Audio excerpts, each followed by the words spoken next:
Mi nombre es Zacarías, y nací en una época donde la esperanza se desvanecía rápidamente. Judá, mi tierra, ya no era la nación que una vez fue. Las calles se llenaban de un eco de desobediencia, y los altares a dioses falsos crecían en cada esquina, reemplazando al único Dios verdadero que había guiado a nuestros antepasados. La corrupción, la injusticia y la idolatría gobernaban, y la voz de Dios parecía haber sido olvidada por todos. Pero, en medio de esa oscuridad, Él me llamó.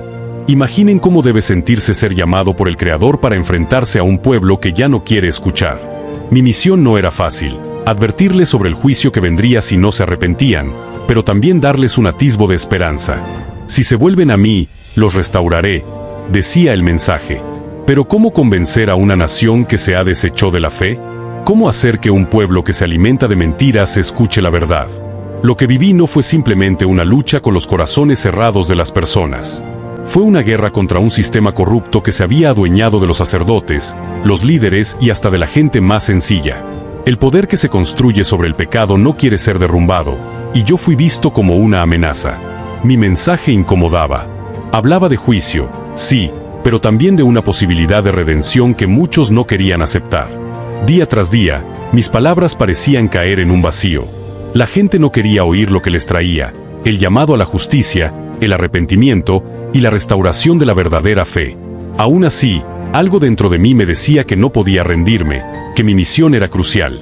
Y aunque todo parecía estar en mi contra, sabía que si no hablaba, las consecuencias serían aún más devastadoras. Este es el comienzo de mi historia, la de un profeta llamado a predicar en tiempos de caos, donde el futuro de mi pueblo dependía de si decidían escuchar la verdad o seguir viviendo en la oscuridad. Mi misión no era fácil ni bien recibida. Dios me llamó no solo a advertir, sino a ser el eco de una voz que nadie quería escuchar. Me ordenó proclamar algo que cambiaría el destino de mi pueblo: el juicio se avecinaba. Pero también me dio un mensaje de esperanza, algo que pocos podían ver en ese entonces, algo que incluso parecía absurdo ante tanto pecado.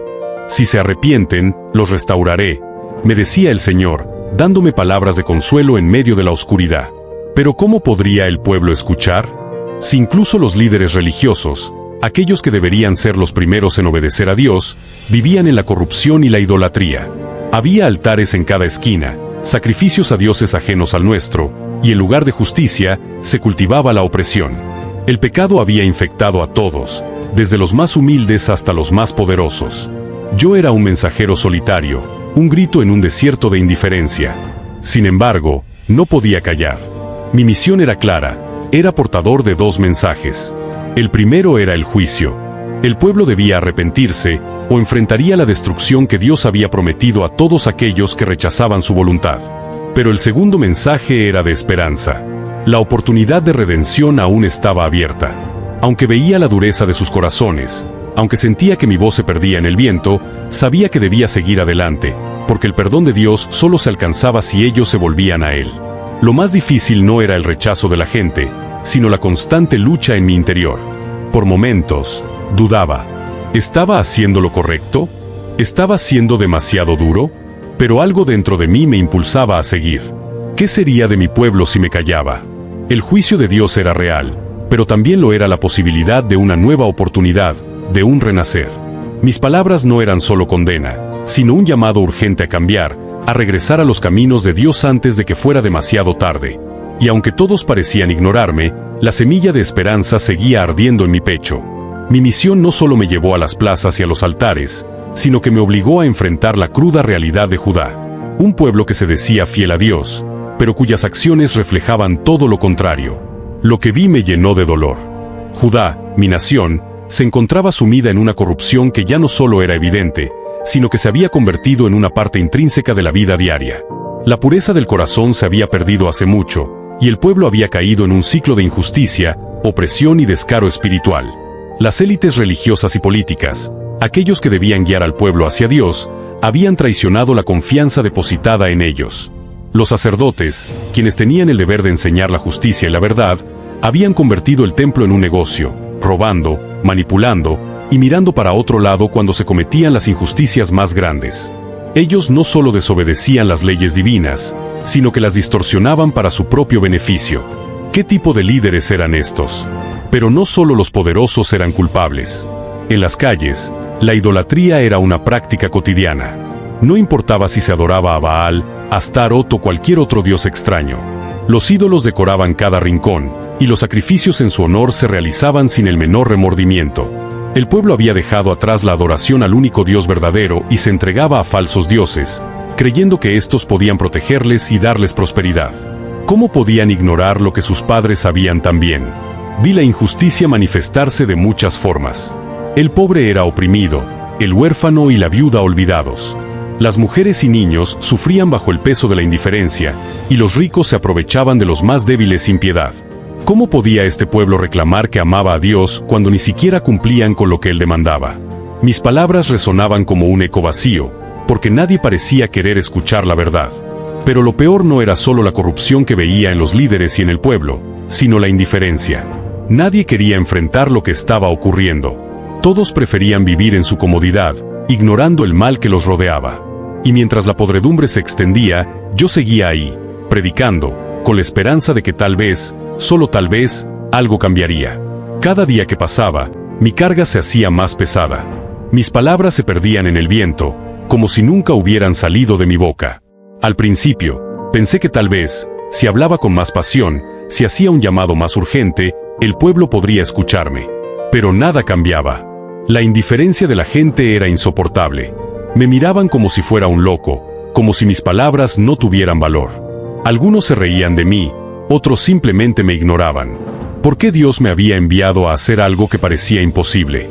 Cada rincón de Judá estaba lleno de personas que habían cerrado sus corazones. No solo los líderes, sino los mismos habitantes que caminaban por las calles con la cabeza baja, ignorando los gritos de un profeta desesperado. ¿Cómo se les podía hablar de justicia a aquellos que ya habían abrazado la injusticia como un estilo de vida? ¿Cómo pedirles que se arrepintieran si ni siquiera entendían la gravedad de sus pecados? El rechazo no solo era en las calles o en los mercados, sino en los lugares más sagrados. El templo, el centro de nuestra adoración, había sido profanado por la corrupción. Aquellos que debían ser los guardianes de la fe, los sacerdotes, se habían vuelto en mi contra. Ellos no querían escucharme, y mucho menos, aceptar que sus propios actos estaban alejando al pueblo de Dios. Mis palabras eran como una espada que cortaba su falsa paz, y en lugar de arrepentirse, se sintieron amenazados. Cada vez que me levantaba para hablar, una voz dentro de mí me decía que no lo hiciera. ¿Qué sentido tenía continuar si nadie me escuchaba? ¿Era yo el único que veía el abismo al que nos estábamos acercando? El dolor de ser ignorado y rechazado por los mismos que debía salvar me consumía. Pero sabía que no podía callar. Si callaba, si me rendía, ¿quién salvaría a este pueblo? La lucha no solo era externa, contra los líderes y el pueblo, era interna, contra el miedo y la duda. ¿Y si todo esto era en vano? ¿Y si nunca entendían lo que trataba de decir? Pero algo me impulsaba a seguir. Sabía que si no lo hacía, me arrepentiría por el resto de mi vida. Mientras veía cómo el pueblo se alejaba más de Dios, me sentía cada vez más abatido. Había algo profundamente roto en el corazón de Judá, la idolatría. Los ídolos, esos falsos dioses que nunca habían dado nada a mi gente, se habían apoderado de nuestras vidas. Vi cómo el pueblo, que en su día fue elegido por Dios, había cambiado su lealtad por objetos de madera y piedra, adorando a deidades que ni siquiera podían hablar, ni mucho menos salvar. Era un espectáculo triste y doloroso. En cada esquina se levantaban altares dedicados a Baal, Astarot y otros dioses extranjeros. Vi cómo los sacerdotes de estos ídolos se paseaban por las calles, llenos de orgullo, mientras que aquellos que seguían al verdadero Dios se escondían en silencio, temerosos de que sus voces se ahogaran en la multitud de mentiras que dominaban el lugar. La adoración a estos dioses falsos había invadido cada aspecto de nuestra vida, desde las fiestas y celebraciones hasta los sacrificios, que ya no se ofrecían al Señor, sino a esos ídolos que prometían prosperidad a cambio de obediencia. La gente ya no veía el mal en rendir culto a lo que no podía salvar. Habían olvidado el gran poder de nuestro Dios, el que partió el Mar Rojo y liberó a nuestros padres de la esclavitud. En su lugar, buscaban seguridad en dioses que eran una ilusión. Me preguntaba, ¿cómo podía ser esto posible? ¿Cómo pudo Judá, el pueblo que vio la mano de Dios en tantos milagros, volverse tan ciego y tan corrupto? A medida que la idolatría crecía, la justicia se desmoronaba. El pueblo comenzó a creer que estos dioses los bendecirían si vivían en pecado. ¿Cómo podía alguien pensar que un Dios hecho por manos humanas podría salvarnos? Mientras tanto, la pobreza, la opresión y la violencia seguían creciendo. Los pobres no recibían justicia, las viudas y huérfanos olvidaban, y los ricos se llenaban de orgullo, creyendo que sus riquezas eran una señal de favor divino, cuando en realidad solo estaban siendo engañados. Cada vez que caminaba entre la gente, mi corazón se quebrantaba. No solo por ver cómo adoraban a los ídolos, sino por la ceguera espiritual que los había envuelto. Mi pueblo, mi Judá, se había alejado completamente de Dios, y esa ruptura con el Creador era el núcleo de todos nuestros problemas. Ya no bastaba con predicar sobre justicia o arrepentimiento, había que derribar los altares de la idolatría, porque mientras esos ídolos estuvieran en pie, nuestro pueblo seguiría perdido. El pueblo no era el único que se había desviado de los caminos de Dios. Lo peor de todo es que los líderes, aquellos que deberían haber sido los primeros en mantener la fe, también se habían corrompido. Los sacerdotes, que en teoría debían guiar a la nación en la adoración al único Dios verdadero, estaban cada vez más sumidos en la codicia, el fraude y la idolatría. Lo que alguna vez fue un lugar santo, el templo de Dios, ahora era un centro de comercio y manipulación. Los sacrificios ya no se hacían con la pureza de un corazón arrepentido, sino como una rutina vacía para mantener las apariencias. Pero no solo los sacerdotes se habían corrompido, sino también la élite política y los gobernantes. Ellos se apoyaban mutuamente, y su único interés era mantenerse en el poder y en la riqueza, sin importarle el sufrimiento del pueblo. La justicia se había prostituido. Los pobres, los huérfanos, las viudas y los extranjeros eran ignorados, mientras los ricos se enriquecían aún más a costa de ellos. ¿Qué tipo de líderes eran estos? En lugar de defender la justicia y la verdad, se habían vuelto los verdugos de su propio pueblo. Mi lucha no solo era contra la indiferencia de la gente común. La mayor oposición provenía de estos mismos líderes, que ya no querían escucharme. Mis palabras eran un desafío directo a su poder y comodidad. Yo les hablaba de la necesidad de arrepentimiento, de restaurar la justicia, de abandonar la idolatría y la corrupción. Pero, lejos de reconocer su error, me veían como un enemigo. Para ellos, yo era una amenaza a su dominio y al statu quo que tanto les beneficiaba. No les importaba si mis palabras eran verdaderas. Lo que les preocupaba era que las cosas cambiaran. Recuerdo cómo me enfrenté a los sacerdotes en el templo. Ellos estaban cómodos con la situación tal como estaba, disfrutando de los beneficios del sistema corrupto. Mi presencia allí, mi discurso contra la falsedad que reinaba, fue como un golpe a sus intereses. Intentaron callarme de todas las maneras posibles, ignorando mis advertencias, o peor aún, acusándome de rebelde, de alborotador. ¿Cómo podía un profeta como yo estar en contra de lo que ellos decían ser la voluntad de Dios? Para ellos, mi mensaje era peligroso, y no solo no querían escucharlo, sino que querían que desapareciera. Lo peor era que no solo la élite religiosa me rechazaba, sino también la política. Los gobernantes, que tenían el poder de cambiar las cosas, se alineaban con los sacerdotes corruptos, y todos juntos cerraban los ojos a la maldad que se desbordaba en las calles. Estaba claro que no estaba luchando solo contra el pecado del pueblo, sino contra una red de corrupción que tenía atrapados a los líderes, sin ninguna intención de soltar su control. Mi conflicto con ellos se fue intensificando. No podíamos estar en el mismo lugar y no colisionar. Yo hablaba de la justicia divina, ellos defendían su injusticia como algo natural. ¿Cómo podía luchar contra algo tan arraigado en el corazón de mi pueblo? Pero, aunque me oponían a mí, aunque se reían de mis palabras y querían callarme, sabía que lo que Dios me había ordenado seguiría adelante, sin importar cuán fuerte fuera la resistencia. El momento de la traición finalmente llegó. Lo supe antes de que sucediera, en lo más profundo de mi ser. A pesar de la lucha constante, a pesar de las advertencias, la gente seguía adelante con su necedad. El pueblo me rechazaba, y los líderes, aquellos que habían corrompido la fe y la justicia, ya no podían tolerar que alguien siguiera desafiándolos. Sabían que mi presencia era una amenaza para su poder, y tarde o temprano, tendrían que silenciarme. Fue en el templo, ese lugar que alguna vez fue sagrado, donde todo se desmoronó. Yo estaba allí, como siempre, predicando la verdad, denunciando la corrupción, llamando al arrepentimiento. Pero mi voz no se escuchaba. Nadie quería escuchar las palabras de juicio que traía. Algunos me miraban con desdén, otros con miedo, como si mi presencia fuera la causa de todos los males que sufrían.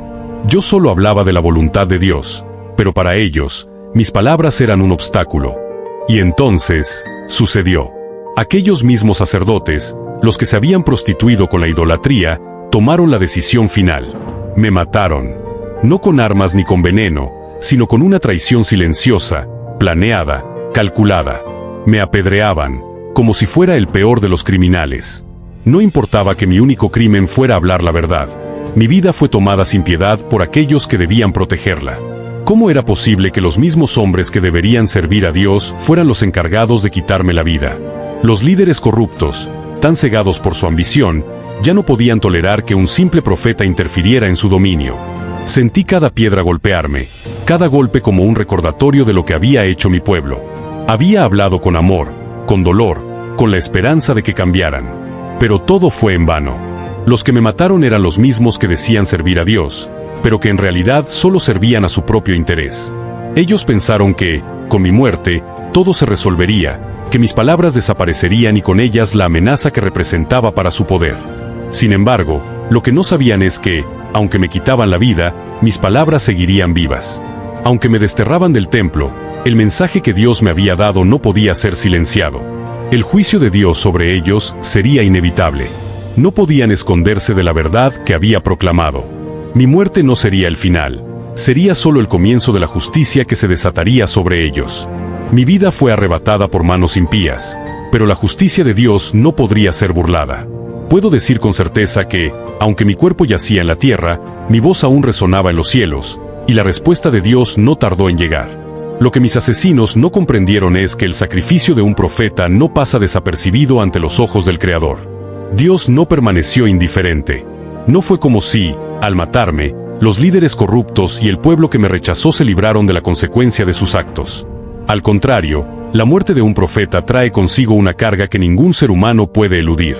El juicio de Dios es inevitable, y la misericordia de Él no siempre es para los que rechazan la verdad.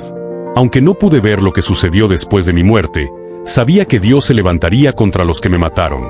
Sus pecados, la corrupción que habían alimentado y la traición que habían cometido contra un mensajero divino, los alcanzaría. No podían escapar de la justicia de Dios, que es más grande que cualquier poder humano. Sus corazones endurecidos y sus manos manchadas de sangre no encontrarían paz. Recuerdo que, en los días previos a mi muerte, les advertí una y otra vez que el juicio se acercaba. ¿Qué pensaban que ocurriría cuando mataran al portador de la verdad? Creyeron que al silenciarme, silenciarían el juicio. Pero lo que no sabían es que mi muerte solo despertaría la ira divina. Dios no olvida el sacrificio de sus siervos.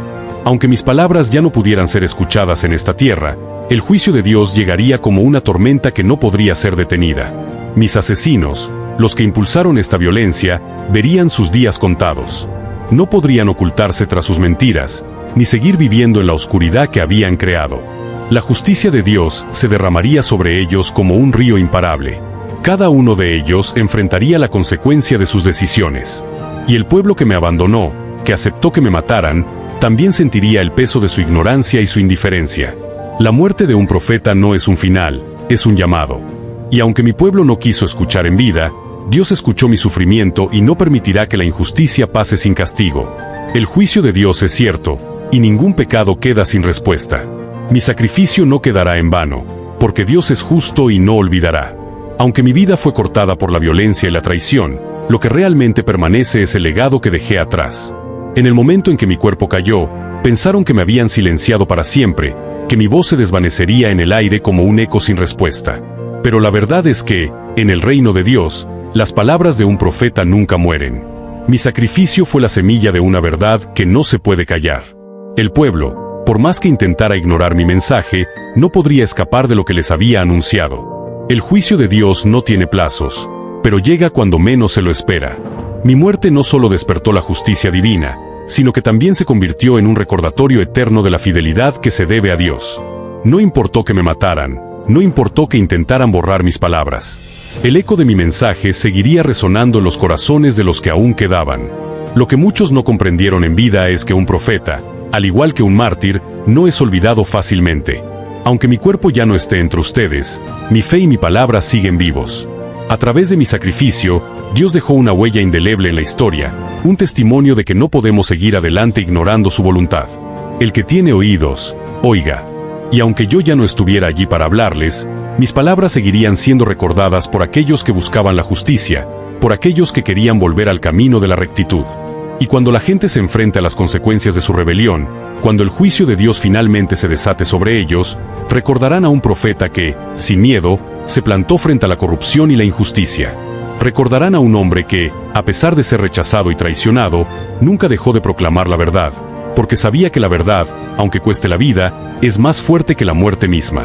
Mi legado no es solo un mensaje de juicio, sino también un mensaje de esperanza, que a pesar de la maldad del hombre, la justicia de Dios prevalecerá. El pueblo, aunque me haya dado la espalda, será confrontado por el llamado divino que nunca puede ser silenciado. Y por generaciones, aquellos que se arrepientan de su maldad recordarán mi nombre, no como el de un hombre que murió en vano, sino como el de un hombre que murió por la justicia, por la fe y por la verdad de un Dios que no olvida a sus siervos. Hoy, mientras reflexiono sobre mi vida y mi muerte, sé que mi sacrificio no fue en vano. Mi historia es una advertencia para todos los que caminan en el sendero de la desobediencia y la indiferencia ante la justicia de Dios. La traición que sufrí, la violencia que enfrenté y la muerte que me arrebataron no fueron solo un sufrimiento personal, sino un espejo de la condición de un pueblo que se aleja de su Creador. Si hay algo que he aprendido, es que la verdad, aunque no siempre sea bienvenida, siempre tendrá un precio. Mi pueblo no quería escuchar lo que les decía, no querían enfrentar las consecuencias de sus actos. Prefirieron la comodidad de la ignorancia, el camino fácil de adorar ídolos y seguir a líderes corruptos, en lugar de abrazar la verdad que los liberaría. ¿Cuántas veces preferimos cerrar los ojos a la verdad porque nos resulta incómoda? ¿Cuántos de nosotros, como nación, como iglesia, hemos callado lo que sabemos que es correcto solo para no enfrentarnos a las consecuencias? Mi muerte es un recordatorio de que la indiferencia ante la verdad tiene un precio, y ese precio no solo lo paga quien rechaza, sino que afecta a toda una generación. Pero también es una lección sobre el sacrificio, sobre el coraje de permanecer firme cuando el mundo entero te da la espalda. No importa cuán grande sea la oposición, el mensaje de Dios debe ser proclamado. Si no lo hacemos, si dejamos que el miedo y la incomodidad nos detengan, no solo fallamos nosotros, sino que fallamos a aquellos que necesitan escuchar la verdad para ser transformados. Mi historia también es una lección de esperanza. Aunque mi muerte fue un acto de traición, mi vida y mis palabras siguen vivas. La justicia de Dios no es algo que se olvida, y Él siempre responde cuando su pueblo clama por justicia. Aunque puede parecer que los malos prevalecen y que los justos son callados, no olvidemos que, al final, Dios tiene el control y su justicia se manifestará. El sacrificio nunca es en vano cuando está hecho en obediencia a su voluntad. Finalmente, mi historia nos recuerda que el camino de Dios no siempre es fácil, pero es el único que tiene verdadero valor. La verdad, aunque duela, es la única que nos llevará a la restauración. Si hoy, después de tantos años, alguien recuerda mis palabras, que sea para que vean lo que pasa cuando un pueblo olvida su deber con Dios. No sigamos el camino de la traición y la indiferencia, sino el de la obediencia y la justicia. Mi vida, mi muerte y mi legado son una llamada a la reflexión. ¿Estamos listos para escuchar y vivir según la verdad que Dios nos da, incluso cuando esa verdad desafía todo lo que conocemos? Eso es lo que debemos aprender de mi historia. La fidelidad a Dios nunca pasa desapercibida y siempre tiene un propósito eterno. Mi vida no fue un fracaso. Al contrario, fue el testimonio de una fe que perdura más allá de la muerte.